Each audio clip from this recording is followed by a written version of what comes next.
good morning. Good afternoon, ma. Chief, please come again, please. I want to record this one specifically separate, please. Please, this is yes. Please start again. Yes.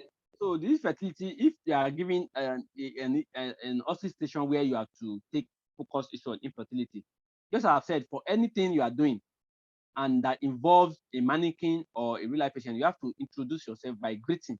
All this thing has mark. Can you see, even just merely greeting alone and taking permission, you might have gotten like 20 marks already. You understand? So greet the patient, just introduce yourself. Good afternoon. My name is so. I'm a candidate for this exam, and I'll be asked to take history from you. Please, can I go ahead, ma? By saying this alone, you have earned your mark. Then because you have greeted yourself, you have introduced yourself. Then sometimes you are about to obtain a brief history, a brief biodata rather. This biodata in just one line: your name, your age, your address, occupation, education, tribe, religion, and mental status. All this together is 4 marks. Then in O&G, never forget parity, last menstrual period. Even though they said just take history, by taking history, you need to know all this. Then before you now come to presenting complaint, what is a presenting complaint? Abdominal swelling, inability to conceive. For how long? So you, and also I always ask them, apart from that, any other complaints. Some of them they will give them 2 or 3 complaints.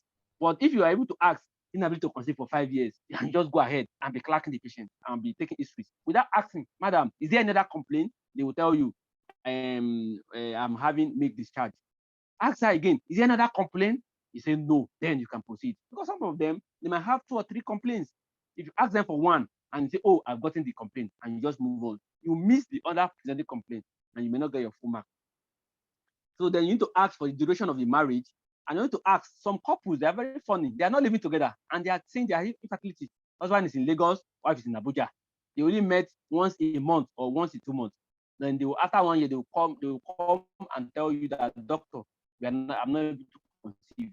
How will that happen when the couple is not living together, when they are not having adequate sexual intercourse? So you have to ask for the either they live together, the coital frequency, either there's ejaculation, knowledge of fertile period, dyspareunia, any wedlock, history of STI, any inguinal surgery in the husband, any breast discharge from the wife, any headache, discharge discomfort, food intolerance.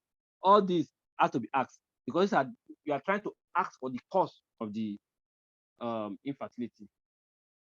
So you have to then from there quickly, because this thing they might not even give you up to 5 or 10 minutes. So you have to quickly move to gynecology, to age of menarche, the duration of flow, the menstrual cycle, pap smear. Then you have to quickly take obstetric history in the patient that had delivery before, contraceptive history, past medical history, family history, and systemic review. Within 5 minutes, all these questions have to be asked. So you have to be very fast and precise. Sometimes they will give you a mannequin to do a vaginal examination.